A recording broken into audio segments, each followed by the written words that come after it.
beautiful introduction.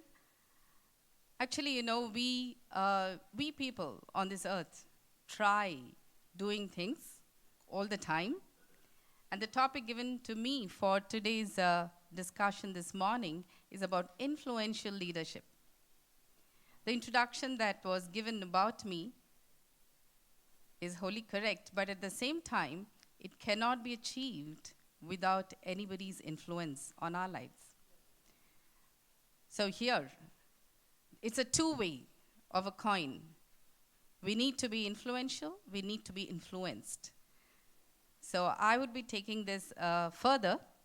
But even before I start, dear friends, I need to let you know that I was going through a bout of terrible cough because I was going through some infection for the past 1 week. Just this morning, I changed my, presentation a little bit and added 2 films into it so that, I don't speak at a stretch for a long time because I might break off with a cough, and I hope the Lord leads me and guides me, and it doesn't really disappoint me, especially because I may not be my true self today, because usually you know that teachers, I'm basically a teacher. I was teaching at St. Francis College for 17 years. That was where I started off my career. Even before St. Francis, of course, I worked for a year with Little Flower College, which was basically a boys' college at Uppal in those years. And I was just 20 when I started to teach, and I was teaching boys aged 16 and 17. So it was really challenging and interesting. And there was Brother John then, who was the principal, and he was about 35-year-old. So it was mostly all youngsters around there. And Brother John would always be very cautious about how I was dealing with my class, because, in intermediate you could have 110 students. And then even if I walked in the lanes, it was something that was of a concern to him. So he would be just prowling in the corridor to see how this class was doing. But I think by God's grace, some things that I learned through my experience at Little Flower College, I've, learned to practice those ways and strategies through my career. And after St. Francis, I went into university, Usmania University Arts College, where I was given the FIP, that is Faculty Improvement Program. Under that, program, I received scholarship, for which I went in, and while studying, I did teach at the MA level. And then later, when we founded schools, now I teach babies. So it's really babies, because we have from K to 10 and 12 class, and I enjoy being with little ones. Well, one of the things that was a little missed out is I have a large family. We have 5 children, and so my 2 daughters are here. The first is Junior, she's here, you can just wave your hand, and the youngest daughter, Jacinth, is sitting here, and the 2 in between haven't come. One is in the US and the other is busy, and I have a little son that is 8-year-old. Then we have 3 grandchildren. She has 2 kids. So I'm in a way a little old in that sense. But by God's grace, we were just calculating, I and Sandhya, we were calculating, I could get to be a grandmother when I was about 45-year-old. So I think, God's blessed me in a wonderful way. Now, coming to the topic for this morning, influential leadership. I would like to ask you the question. Some of you may just relate. When you say leader, who is a leader? Maybe 1 or 2 of you can just raise your hand and say, who do you think is a leader? You can mention anybody in your life. Or it can be just anything that you want to say, a characteristic of a leader. Anyone. It's not a question which would be awarded with an answer. Yes? Very good. A person who takes ownership and who wants to lead. A father is a leader. Any other examples? Anyone else? You don't want to take the risk of answering this simple question? A teacher. Okay, good. Someone who serves. That's coming down to be very biblical and very Christian-like. Exactly. A leader has multi-responsibilities first and foremost. So let's first see who is the leader and where do I fit in. So sheets were distributed. so that you can look into the paper a little later. Maybe you can look into that sheet for about 3 minutes, 2 to 3 minutes, after which we will go a little on this topic, and then we will break to see something different here, which will come up on the screen. I'll just give you 2 to 3 minutes.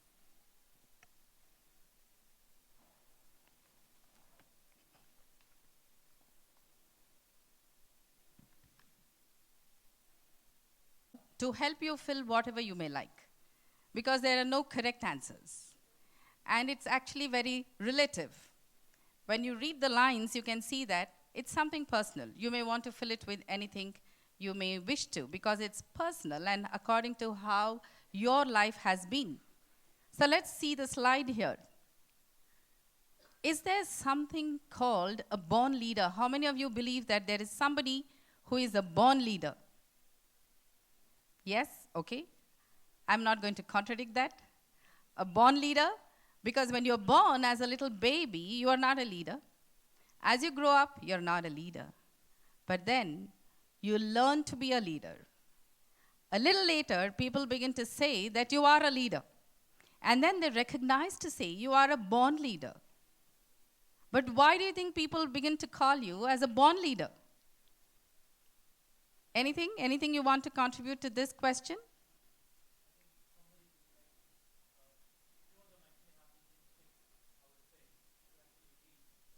Yeah, few people have some kind of an inspiration from within. There is something in that person that is so much leader-like all the time that you see and you can recognize and say, this is the leader. Several times when you look at the politicians, you begin to wonder, some of them, their speeches or the way they speak, like you have our Prime Minister currently, and then there are some who lead by example, like Mahatma Gandhi did. But then there are leaders that we have been facing in our churches too, who are perfect Christian leaders. And when we see these leaders, we really begin to admire and wonder how these people are such perfect leaders, and that's when we call them as born leaders. Because when a person is born, nobody would say, you are a leader, because it's not written on his forehead, it's not told by anybody, there's no voice from the heaven that is saying that you are a leader, that something that was told when John the Baptist was born or something of the kind. There is no such revelation of a leader, but then one begins to be a born leader, as in how, when they live their lives, they imbibe those qualities and characteristics. And then there is a leader in the family. We've just been discussing about how the father can be a leader, and the mother becomes a greater leader in case the father becomes, lazy about how he can lead his family. If he goes to the background and allows the wife to rule the family in a different sense. But I know in today's context, there is partnership model, mostly. I am amazed at how youngsters can take up the family forward without one blaming the other. In most Christian families, we see that. Because I do not belong to this present youth generation, but then in our times, there is more of, respect for the husband, wherein you don't expect the husband to do anything at home. But now it's a perfect partnership, not only at work, but even at home. And then you can see that in the family, you can always be a leader. Today, I see that almost 50% of the audience here is women. And how many women really feel that they are leaders? A leader doesn't mean that you are the boss. If you think that you are the boss, then you can never be a leader. Right? Do you agree? Yes. Okay. And then is it because of a position that you become a leader? Is it only when you are the HM of a school that you are a leader? You are a leader in your own circle, wherever you may be. It could be the second level management. If you are working for a corporate company, it could be the topmost position. It could be the lower rung. But still, you need to be a leader in whichever position you are, if you are a born leader. And we are going to talk more about this born leader, because the born leader is not somebody who is born, but one who learns through his life to become a born leader. Now let's just watch a film to see how a leader was born in this context.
picture, and I think some of you recognize the actors there.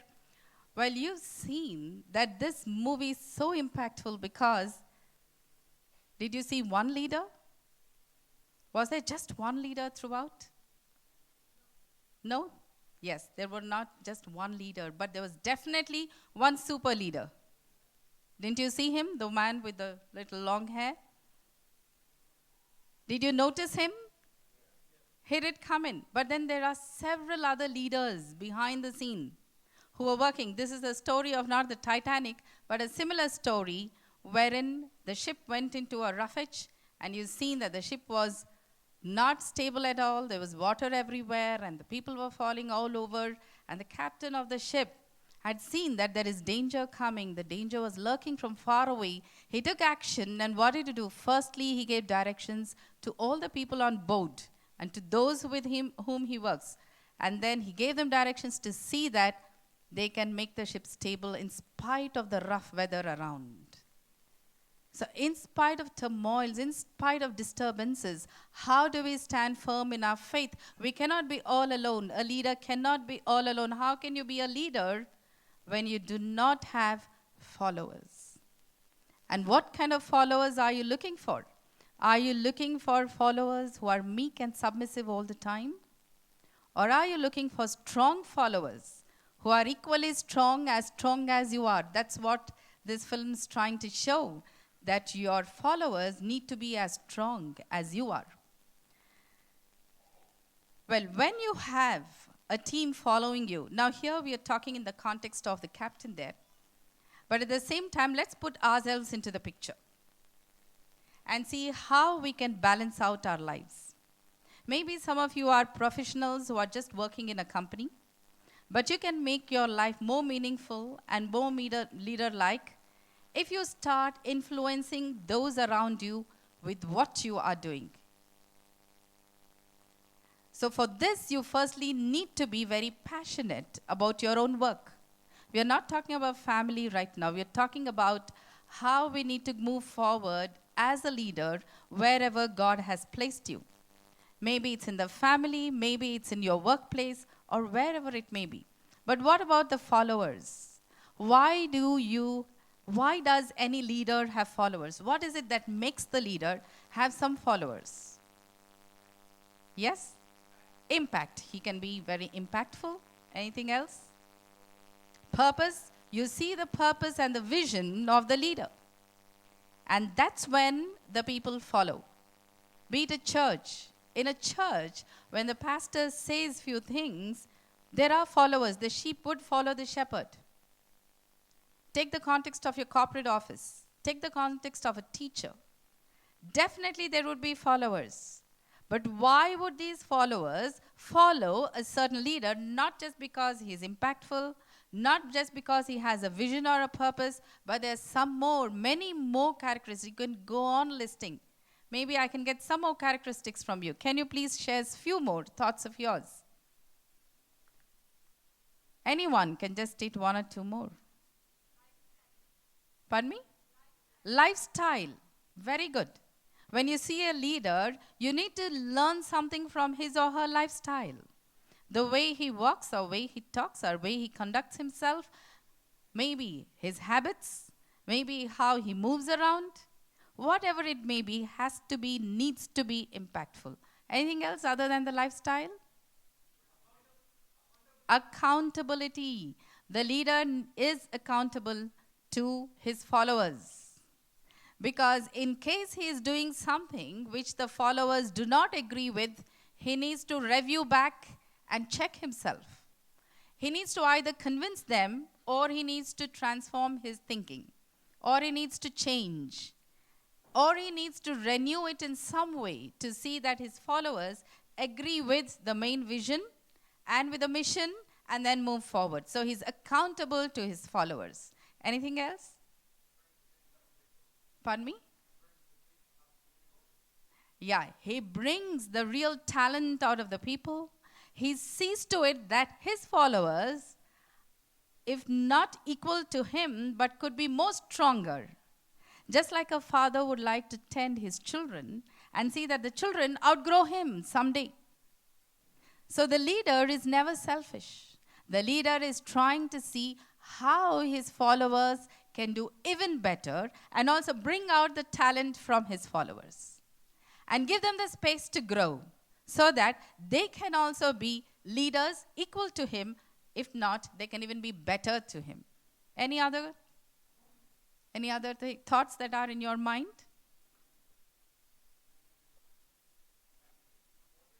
Motivate, yes, he needs to motivate people around. What about his character? I think the lifestyle is very close to the character of a leader. A leader's character becomes very important. Just as Pastor Sumant was mentioning to us, how, these are all very related topics. So how a person needs to place God first, next family, and then if you're following the order, and thirdly you're calling, if you follow the order, you would automatically set your character to be an example to many others. What is meant by character? May I know what you're thinking about character? Is there something you want to tell about character? What is the character of an individual? Is it the way he sits and talks, or what is it? What you do even when no one's watching you is your character. Exactly. That's very good, Maria. So what you are is your character. What's within you is your character. How righteous you are in the sight of men and in the sight of God is your character. It's not how you pretend in front of others. Because pretension is very deceitful, and very soon you get tired of it, and people around you can sense the pretension that you are exhibiting. So the character of a person is something totally from within. And the character of a person sets to what he truly is. Now let's look at this. What does a leader do?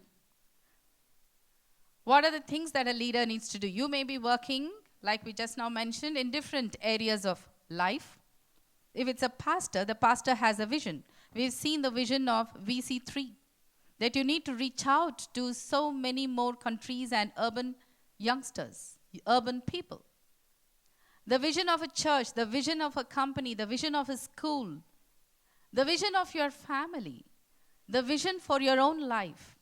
We can see what we want to do in our life. Vision is not just an imagination that's somewhere beyond our reach. Vision needs to be experienced in every day of our lives. So the leader needs to identify, needs to recognize this vision, which he can very tactfully and very powerfully impress in the minds of his followers. Powerfully needs to impress in the minds of his followers, so that the followers begin to understand the vision. By merely understanding the vision, does it stop there? One needs to experience this vision on every day of our lives. So firstly, it is the vision, and secondly, the leader must also bear the responsibility of rolling out this vision in an impactful way. He also needs to really hold on to the leadership, no matter what. What do we mean by no matter what may come by? Once the vision is stated and once the responsibility is taken up, the leader needs to move on with the vision no matter what may come by. It means that there could be all kind of risks, just like we saw in the film. If the captain of the ship said, I'm going to lead this ship till it reaches its destination, there is no way he can throw out his responsibility onto others and say, now I cannot do this. You may take the ship forward, I give up. He cannot say that. He needs to carry it in spite of any risk that he may be facing, any kind of risks that the organization may be facing, that the church may be facing. No matter what, the leader needs to take the leadership forward. And he needs to see that the confidence is built up in his followers, that the followers recognize that the leader can take them through this experience till the vision and mission is achieved. Of course, that the vision and mission could be lifelong experiences, because there may not be an end time. It could be a lifetime experience, but still the leader needs to carry it forward till the very end. We see in many families where the families may break due to disaster, where the families may experience a lot of ups and downs in their experiences. Maybe their property is gone, they've lost their beloved ones. All kind of disturbances may happen. But then if the father commits suicide, what kind of a disaster is that? Is that the solution? He's no leader at all then. If the mother takes up such kind of an action, is there an excuse? There is no excuse at all. There are families that go in for debts and then they give up. Now let's look at the church. The pastor needs to motivate. He is the leader. He is the shepherd guiding and leading. Definitely he needs to set the right example of inspiring his followers. And what about the companies where you work? What about the organizations that you are a part of? The leader can never give up because the responsibility and the leadership lies with him. Let's move on to the next slide. Yes, we've just went through a few of these here. Who are you? Who cares? This question is something all of us go through at some point in time or the other. Even youngsters. Ask a schoolboy or a schoolgirl. Once they start thinking about their own selves, they begin to wonder, who am I? Where did I come from? Where am I going? What is life all about? When is it going to end? Recently, we've seen more and more predictions about the end of the world. We've seen Stephen Hawking. Did you read what he mentioned recently? He says the doomsday is not going to be far away. But then definitely it's going to happen. He cannot say. Again, he says maybe millions of years. So he's not very clear. But then, who am I is a question that's been bothering humans ever since the creation. And where am I going has been bothering. I really wonder what may be in the minds of those who do not know the true and living God. When disaster strikes them, when they lose their beloved ones, what would they be thinking? Because we know that we are safe in the arms of Jesus. But then here the question is something different again. Let's look at it from the point of view of a leader. Who am I? I think this question we need to question ourselves every day of our lives. When you stand in the front of mirror, you always look at your image and you keep wondering, who am I? I heard somebody say that I can remember so many faces, but sometimes I can't remember my own face. That could be too very forgetful because you've never seen yourself.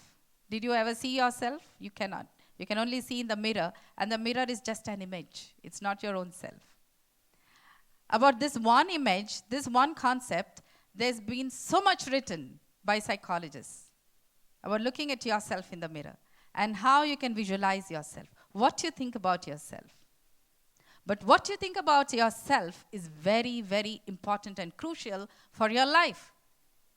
Because if you do not value yourself, then you do not value many other things that life can offer. We need to first learn to value our own selves. But does it mean that we become self-centered? No. We need to understand that our life, who am I, is relational. And it is not single. Pastor Smith was telling us how we need to build up relationships. It's relational. A leader cannot live all alone, can he? No. If he is single and all alone by himself, he is not a leader if he has no followers, if there is no relationship. So who am I matters a lot. Who am I? Can it improve? It does improve. You can keep improving yourself. If I was something 10 years ago, I am something else today. More experience added, more maturity added, more thoughts added. And then I begin to wonder, why didn't I do something like this these many years ago? But then what I do today really matters to my future. So why not change today and make myself better for the future? So who am I is very crucial and important.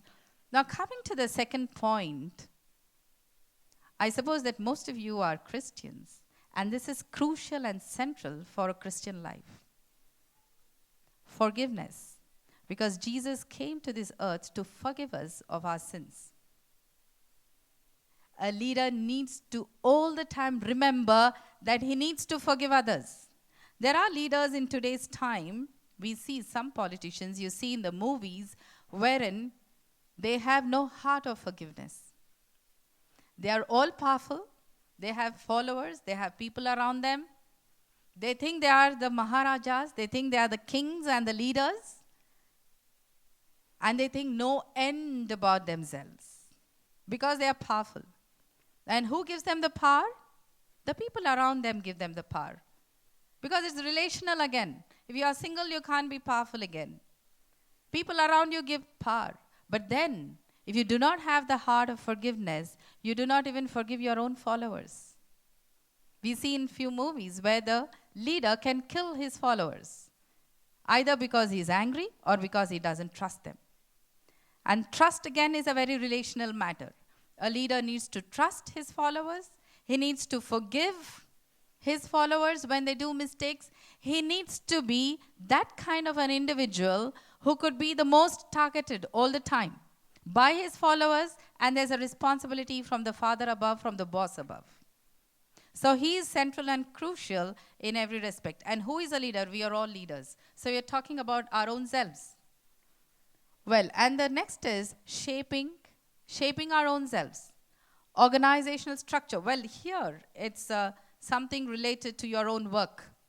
We are talking about how we can structure our own thoughts, how we can structure our own organization, how we can build up our own organizations to reach the level of perfection, and we can do it only if we are true leaders in spirit, in character, and in every sense, so that we can take the organization forward. Accountability. One of our friends here mentioned about accountability and relations. We spoke of accountability wherein we are accountable to our followers. What about accountability to our own selves? Do you have this exercise of being accountable to your own self? I would want you to think about it. Am I accountable for my own actions? Am I accountable for my own thoughts? What I think and what I say, are these according to what I want an individual to be like? I'm expecting something from the opposite person, but what am I? So who am I? What am I? Becomes very crucial and important in living this life. Because I'm not just a follower, I'm always a leader. We'll come to true leadership very soon to see how I'm always a leader in whatever calling I may be. Okay, the next slide, please. Why do people follow a leader? We've seen already, because of the character, because of, the charm that he has, because he's all-powerful. Are there some more thoughts about why you think people follow a certain person? Let's take the example of the person in the ship, the captain. Why do you think people followed his instructions? Because he stood up and he lectured to his people. He gave them certain instructions. So why do you think, other than his character, other than his accountability to his people, is there something more in that person? Something that we have been missing out on? Can any of you think a little more? Maybe you were thinking and not saying it, but then if you would like to say it out, you may say it out now. His actions spoke a lot. Even before he could say something, because he spoke towards the end of the film, he didn't say it from the start. What kind of actions were they? Exemplary actions. Correct. Exactly. Because a leader needs to lead by example. In many ways, sometimes I begin to say, even to my colleagues, because wherever I go in our organizations, where we have about 2,000 staff, we have divisional heads and we have branch heads and so on. Because there's a second line management, third line management, even in the schools, it is the same structure. I sometimes tell them, you need to practice being a loner. A leader needs to be a loner. What kind of a loner? You need to draw your strength, not just from your followers, but from God above. Spend your quiet time in your own, because most of my staff are non-Christians. I tell them, spend your time to strengthen your inner spirit, or else how would you deal with the problems around? So we've seen in this film as well that the captain was involved. He went down to the people. He moved along with them. He worked with them to see that the ship comes back to the balance. And then he instructed them. So when he instructed, we've seen some of those men who were working very hard in the group. And we thought maybe he's the captain or he's the leader, because some of those others also appear to be very capable and very, outrightly they were very smart. And they seem to be very able-bodied. So we may begin to feel that maybe these are leaders. But we saw that they were all heeding and listening to the captain because he had something more powerful in him, which set him out as a true example. And so that is the kind of leader that we should not be missing out on. We're coming back to another slide, which again rolls down to almost the same points. That is the character, the vision, and hope. Now coming to hope. In today's world, we all love to listen to this word hope, because there are families wherein the husband and the wife do not have a job. There are families where there is terrible disease. There are people in offices where they feel that there is not enough challenge to work, where the boss is always rude or cruel towards them, where they find that their colleagues are not as cooperative. What about hope? The leader needs to instill this hope in the people around him. Because without hope, we cannot live. The Word of God is what is our main hope. For us Christians, we know that when we meditate on the Word of God, we draw our strength and our hope from the Lord Jesus. So that becomes very crucial and important for us. Confidence, I can. Some time ago, there was this movie wherein, the actors kept saying, I can, I will do it. So the leader shouldn't be losing out on his confidence, but should always reinforce and say, yes, we can in spite of troubled times. Yes, we will achieve in spite of all the difficulties. Yes, we can do it. Yes, I will do it. And how may I do it? If I set a good example, if I strengthen my spirit, if I strengthen my outward strength as well, even the physical strength. Very often we find leaders who are obese. I always tell them that you need to smarten a little more. Because if you don't discipline your body, it will stop listening to you. Because the body merely holds your spirit, but you are something different. You're going to leave this body one day or the other. But then if we don't train the body, if we do not discipline the body, which is not the topmost in our priority, definitely not. But we have to discipline our bodies so that we can gain more confidence and more strength, because when we are physically strong, we can also be spiritually and mentally strong as well. But this is not the topmost again, dear friends. The topmost priority for us is to be spiritually strong. But at the same time, disciplining our mind. Therefore, I can confidence. And now coming to the relationships. In all our workplaces, we need to maintain relationships. This thought about relationships is very, very important. The concept of relationships began from Adam and Eve. That was the perfect bonding that God has created and set it as an example for us. And then later, when the communities began to grow, what is the kind of relationship we maintain with one another? In today's context, when people are running around jobs in the evenings and in the night shifts, and during the day there is not enough time, how are we maintaining our relationships? If you need to be a leader at home, if you need to be a leader in your family, you need to be a leader at your church, you need to be a leader wherever you go, then what is the relationship I maintain? Is it a very bossy character that I have?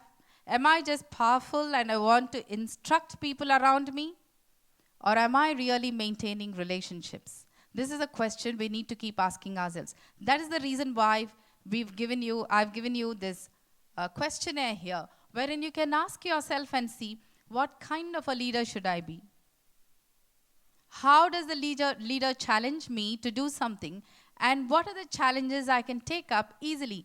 Will your subordinates, or if you had a boss who is very bossy, will you listen to him if he doesn't know your name as well? When we were children, our teachers wouldn't know our names because we were about 40, 50 in a classroom. And if the teacher called out the name, we were very proud and happy. Nowadays, of course, teachers need to know the names of their students. They need to keep account of each and every child in a book and then speak to the parents. They not only need to write about the marks that the students get, but also need to write a profile of the student. How the student behaves, what is he eating and refusing to eat, how he interacts with his classmates, and so on and so forth. But then in our time, teachers wouldn't know. What if your husband doesn't really know you well enough? You would feel that you are let down and would all the time keep thinking that why doesn't this man get to know me better? He may know my frailties, he may know my weaknesses, but I would prefer him to know that I have these weaknesses and not ignore me. The same is the case with the husband, and the husband too thinks the same way. How much time do we spend with one another? How much time do we spend with our followers? How much time do we spend with our teammates, wherever we may work? How much do we know about them, about their ups and downs, about things that are going wrong with them, about things that are going well with them? How much do we appreciate them? There was this lesson that we had in our younger days. I think many of you also would have had. Stephen Leacock had written this, narrated this brief incident where the lift man, did you read? Any of you read about this lift man? Well, Stephen Leacock would always take a lift to reach his office in the 7th floor. And he would always go into the lift and move right up and down. He would firstly travel by a double-decker, and the journey would be very rough. The conductor would be very cruel. The conductor would not just be cruel in the sense that he wouldn't deliver the ticket. One had to go after him because those days you had to go buy the ticket. This is not a story in India, but even in England, it was the same practice. You had to buy the ticket because there was no automatic ticket telling machines then. So then he had to go through some kind of trouble till he reached his office. And then when he goes up and down the lift, it was a torture because there was one lift and there was a huge line of people waiting. Because those days the lifts were also rare. This is about a story in 70s. It's an incident in 70s. But there was this one lift man who made a difference in the lives of those who entered his lift. Because he would say, "Watch your step. Good morning, sir. How are you doing?" And then when they left, he would say, "Have a good day, sir." And that was enough. That was enough to maintain the happiness and the good moods of his fellow lift travelers. Because you can just say a simple thing to make life easy for somebody around. You can you can practice a certain smile which can bring smile to the others. You can just nod your head and then you recognize others. In our country, one of the weaknesses is we don't like to express. We like to hold our feelings, our expressions. We don't like to show ourselves clearly.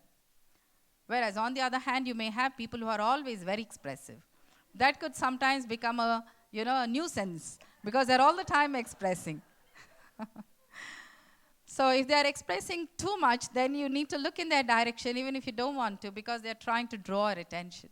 But then, if you do not express, you are negatively working upon the minds of people around you because you're not telling them how good they are. You're not telling them how they can help themselves to get better. You're not telling them what are their powerful, strengths in them. You're not encouraging them in any way.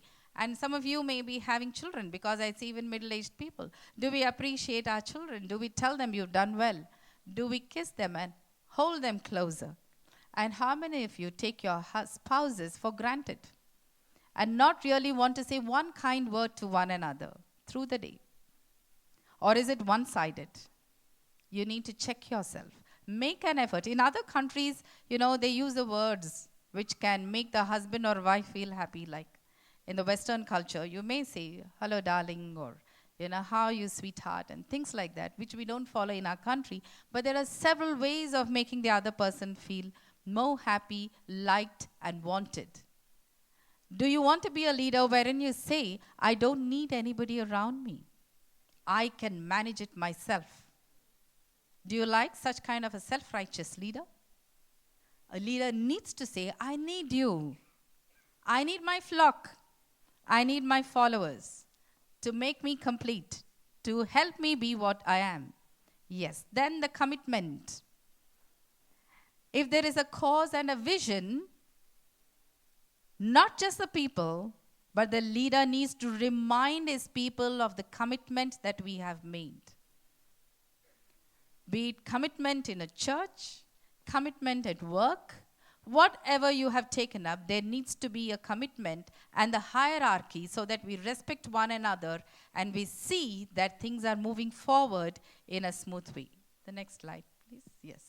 What does a leader do to enable people to follow him? All these questions are very they're related to one another. The slides are related. But then, what does a leader do? Here I want to understand from you whether you think that a leader has a certain set pattern. Is there a set pattern for a leader to say that he's the leader? Is it that he has to be a perfect person, a perfect gentleman, or a perfect woman? Will the leader have some frailties in himself or herself? Yes, definitely. And will the leader also lose his cool at times? Yes, his emotions need to be known to his followers. He shouldn't be hiding those emotions. He needs to be an ordinary person as well. Yes, but if he thinks that I'm far above, I need to control my emotions, and I cannot show that I am disturbed by this incident, I cannot let people know that even I'm worried and I'm concerned, then he's no leader at all, because the people do not understand what's in his mind, because he's merely putting up a show. We all know that we are on, as long as we live on this earth, we all the time live lives wherein we are relating with one another, not just our family, with our fellow workers everywhere around. We need to be expressive. We need to show what's within us. We need to be exemplary at the same time. So in spite of feeling the low, in spite of knowing the risks, in spite of knowing that I'm going through a tough time now, it is fair enough for a leader to express and gain confidence from his own team, from his own fellow workers, from his own family. But if he thinks I'm a leader who will manage single-handedly, no individual, no follower would appreciate that. Yes, the next slide. Leadership. We've spoken about the leader who has character and leader who can do several things. What about the ownership? Ownership comes with responsibility. What does the ownership here mean? One single example or one single thing that you can think of? Responsibility, yes, we understand responsibility perfectly well. Ownership? Yes. Do not blame others for something going wrong in your team. In some families, we see if something goes wrong, the father would immediately say, it's all because of your mother. Things have gone wrong here. That could be a very, common practice in Indian circumstances, because we don't hesitate to blame the other person all the time. It's your mother's brought up that you are like this. Your mother should have checked you when you were young enough. Always we want to throw the mistakes onto somebody else and keep ourselves in a safe boat and say, I'm the righteous person, I don't do things wrong. And if there are mistakes happening along, I'm not responsible. But when there is success, I'm responsible for it. So this is something that happens to us all through our life. It's not just at work, not just at church, not just somewhere, but all the time. But how can you appreciate such a leader who simply throws away the ownership onto somebody when there are rough times and takes all the praise when there are good times? This is absolutely not acceptable. But then this is how we generally are. And how may we correct ourselves? This is a lifelong process that we need to correct ourselves and check ourselves, wherein we learn to be the owners of both our frailties and mistakes and our success. And also help our own co-workers, followers, family members to live alongside peacefully. Next, coming to the communication of information. What if the leader thinks that, well, I know how to solve this and I know the strategies very well. I'm not going to share this knowledge and information with anybody around me because everyone needs to look at me and appreciate that, well, I've got a brilliant idea and I'm top above. And there is nobody as, clever as I am. If there is no communication of information, because some leaders may feel that they are losing out on their flock. They are losing out on their people. Whenever I say flock, it's because we are relating to Christian leaders as shepherds. So if we say that I'm going to let go of my flock if I let them know the secrets of how to run this church, that's no way going to happen because the flock will not find you trustworthy. The same is the case in an organization, wherever the work may be. Does your boss believe in you and trust you enough to let you know? And when you know something, are you communicating it with your colleagues? How can you make stronger groups? Only when you can communicate the information. Communication is very important. This is one of the things that's lacking in our Indian communities, in the schools that children are brought up. Nowadays, times are changing. But I still remember when we were children, rarely would you get a chance to go on the stage and speak something. Rarely would you get a chance to say something even within your own group. Because the teacher would be speaking, you had to listen. There was no way you could talk out. If you spoke, the teacher says, keep quiet and sit down. You have no right to talk when I am speaking. But now there is a right to express. Communication here is not just communicating to one another, but we should learn the skills of communicating about the Word of God, about our own principles, about our own ideals. We need to communicate in order to sustain our leadership. An approachable leader. Would you like to have approachable leaders? See, when I worked, you know how the convents work. Though I have nothing against our sisters at Sisters of Charity at St. Francis. In fact, I'm very good friends with them. And my family sometimes tells me, Ma, I think you were at some time a nun. How come you are in such close relationship, because I still go to them very often and we travel out together on some ministry work. Though it's Catholic ministry, I still go with them. But then, we were never allowed to go meet the correspondent while I was working there. I was also a student of the same college. So the sister who happened to become the correspondent was my teacher while I was a student in that college. She would allow me to enter at any point of day. But then most lecturers were not allowed to go. You had to take time, an appointment to meet her. So they were so angry with that. And it would be days and months and years, and there would be no call from the higher authority inviting the lecturer to come for a discussion. They would keep waiting and longing for it because they had something to ask. Is that a good picture? Is that a good scene wherein you're not allowing the people with whom you work to approach you for any reason? It could be a problem. It could be a very silly thing. And when you are heading a school or an organization like a little children's education place, you find children thronging around you all the time asking hundreds of questions. It could be irritating. Every mother knows that her children can be irritating her, or even a father knows about it. They could ask you hundreds of questions, but you're just telling your child, keep quiet. I'm not going to answer. I have no time. Within a short time, they will stop asking you. Because they will try finding some other people who are more approachable and ask them.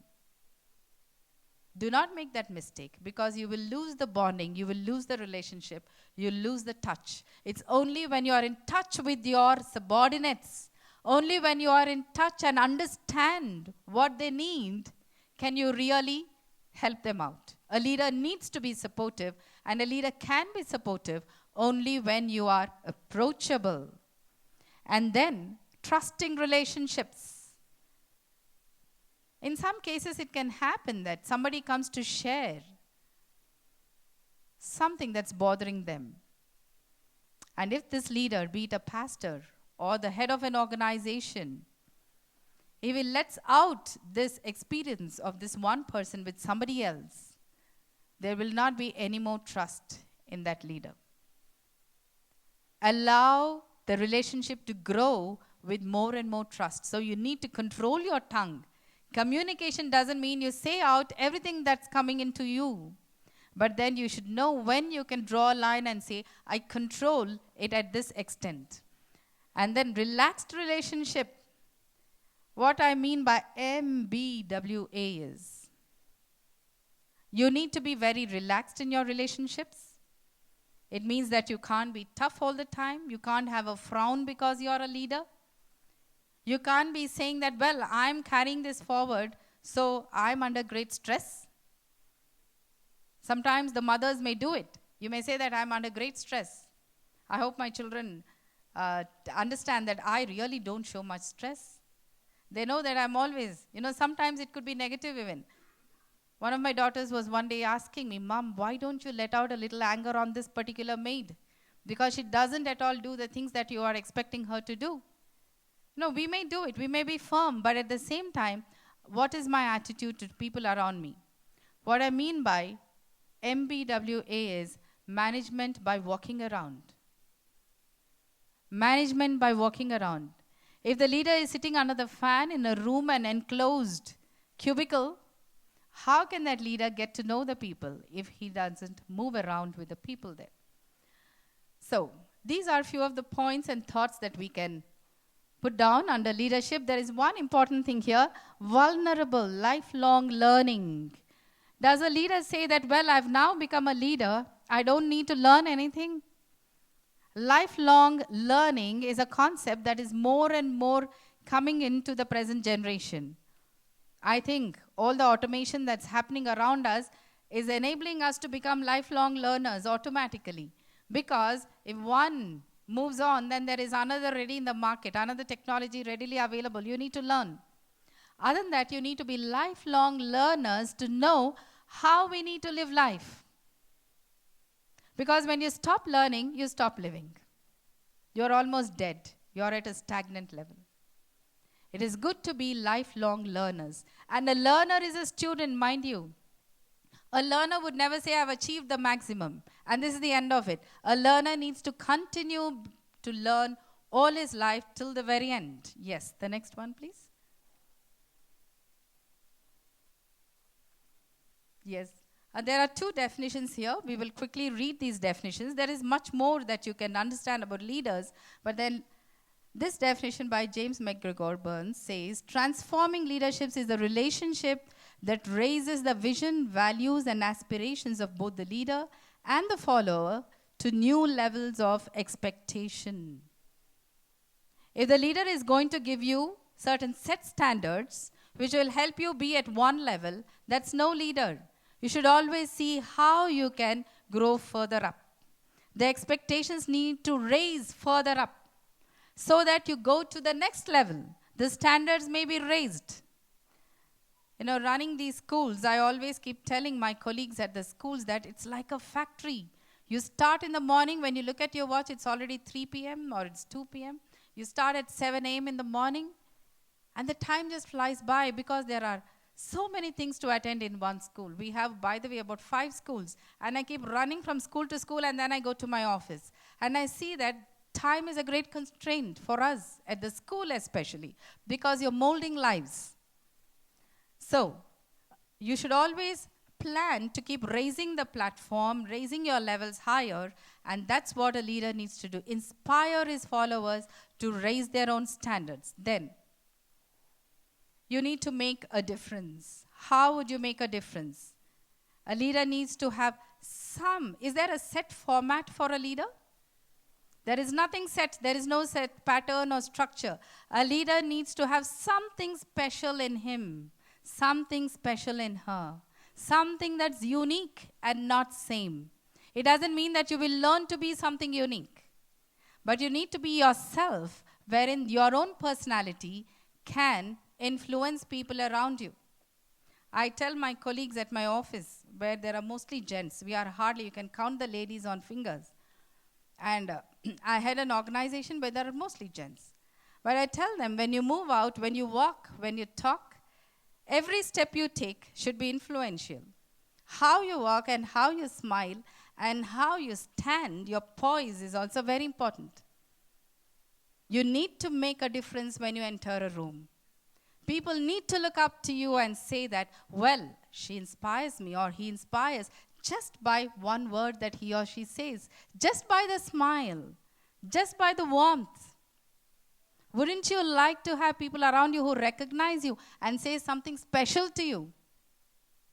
So that's something you can do as a leader. You can always make a difference, not for your own self, make a difference for the other person.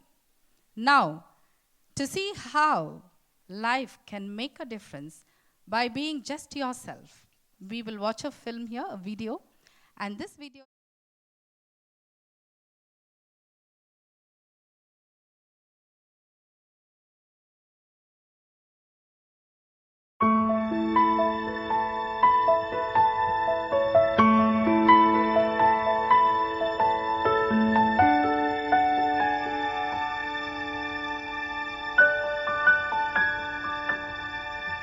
As she stood in front of her 5th grade class on the first day of school, she told the children an untruth.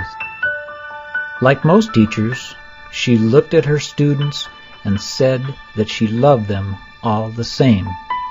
However, that was impossible, because there in the front row, slumped in his seat, was a little boy named Teddy Stallard.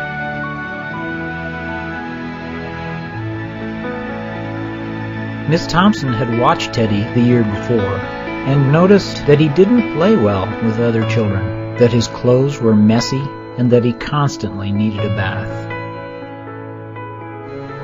And Teddy could be unpleasant.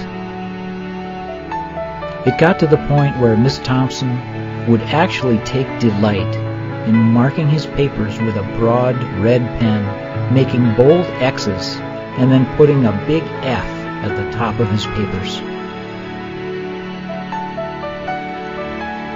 At the school where Miss Thompson taught, she was required to review each child's past records, and she put Teddy's off until the last. However, when she reviewed his file, she was in for a surprise. Teddy's 1st grade teacher wrote, "Teddy is a bright child with a ready laugh. He does his work neatly and has good manners. He is such a joy to be around." His 2nd grade teacher wrote, "Teddy is an excellent student, well liked by his classmates, but he is troubled because his mother has a terminal illness, and life at home must be a struggle." His 3rd grade teacher wrote, "His mother's death has been hard on him. He tries to do his best, but his father doesn't show much interest, and his home life will soon affect him if some steps aren't taken."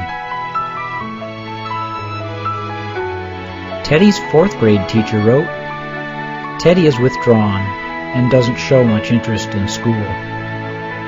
He doesn't have many friends, and he sometimes sleeps in class." By now, Miss Thompson realized the problem, and she was ashamed of herself.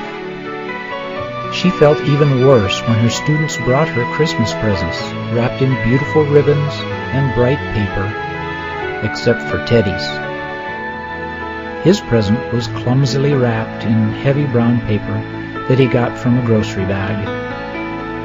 Miss Thompson took pains to open it in the middle of the other presents. Some of the students started to laugh when she found a rhinestone bracelet with some of the stones missing and a bottle that was 1/4 full of perfume, but she stifled the children's laughter when she exclaimed how pretty the bracelet was, putting it on, and dabbing some of the perfume on her wrist. Teddy Stallard stayed after school that day, just long enough to say, "Miss Thompson, today you smell just like my mom used to." After the children left, she cried for at least an hour. On that very day, she quit teaching reading, writing, and arithmetic. Instead, she began to teach children. Miss Thompson paid particular attention to Teddy. As she worked with him, his mind began to come alive. The more she encouraged him, the faster he responded.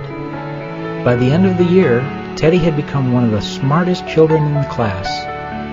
And, despite her lie that she would love all the children the same, Teddy became one of her teacher's pets. A year later, she found a note under her door from Teddy, telling her that she was the best teacher he'd ever had in his whole life. 6 years went by before she got another note from Teddy.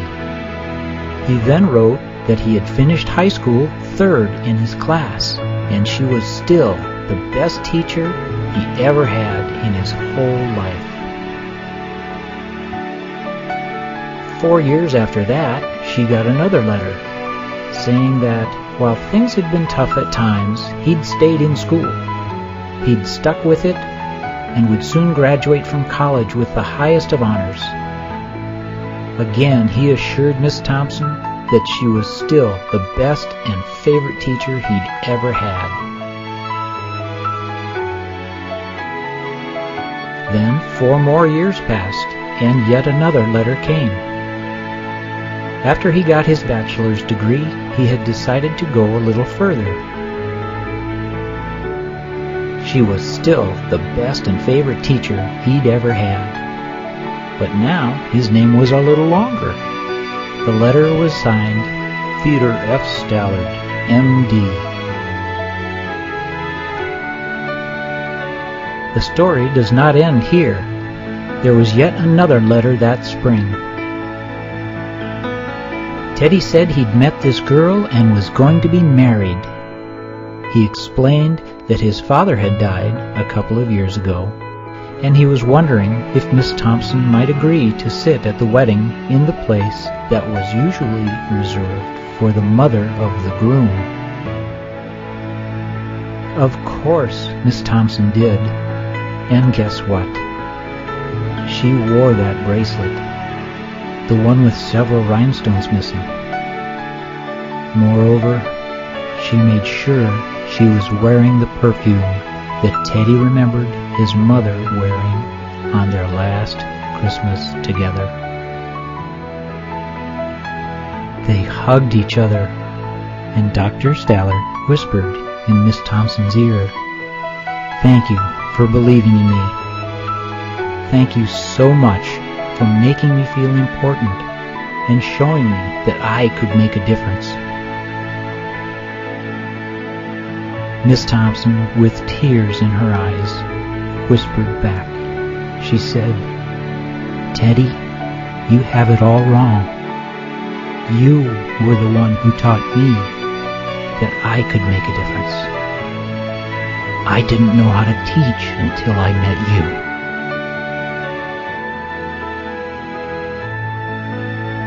You can never tell what type of impact you may have on another's life by your actions or lack of action. Please consider this fact in your venture through life, and just try to make a difference in someone else's life today.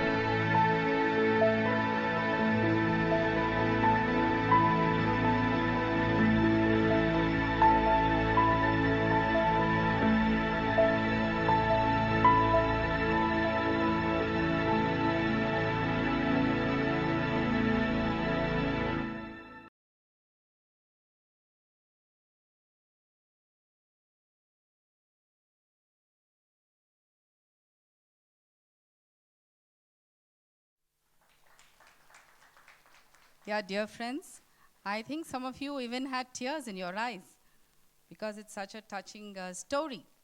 And here we've seen who was making the difference. Was it the teacher who was making a difference in the life of Teddy?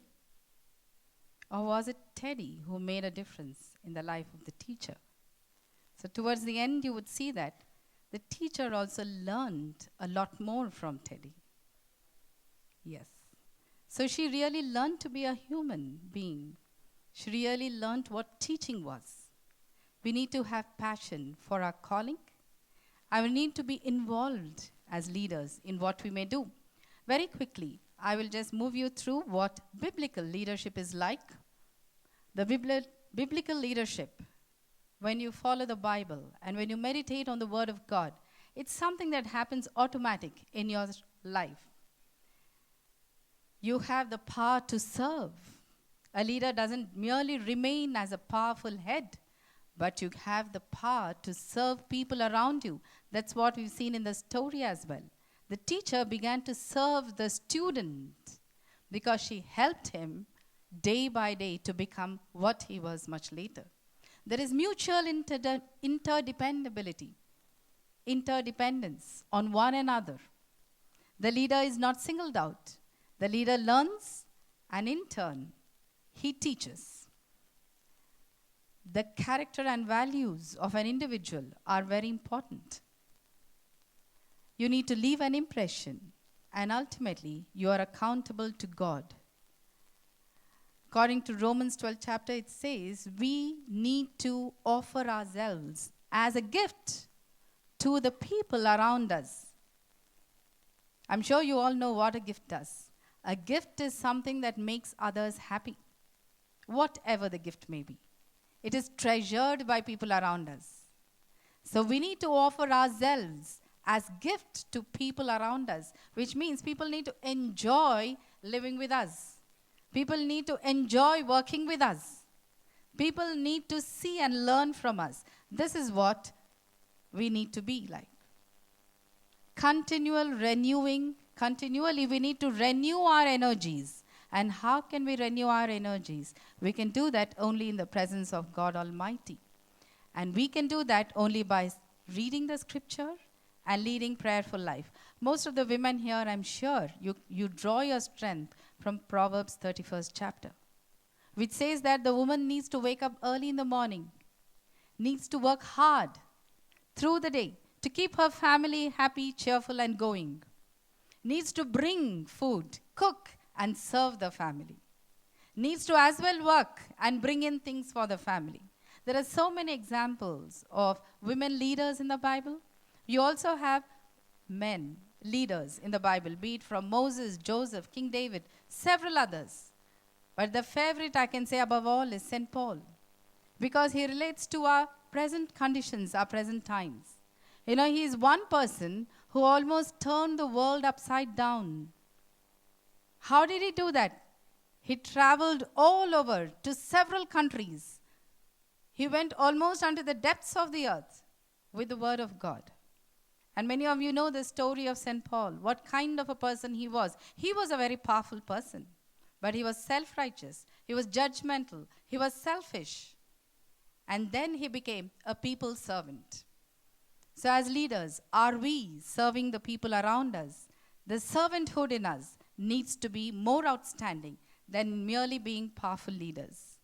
Those who discover their God, their given calling, tap into a dynamic direction and confidence that can only come from the Creator himself.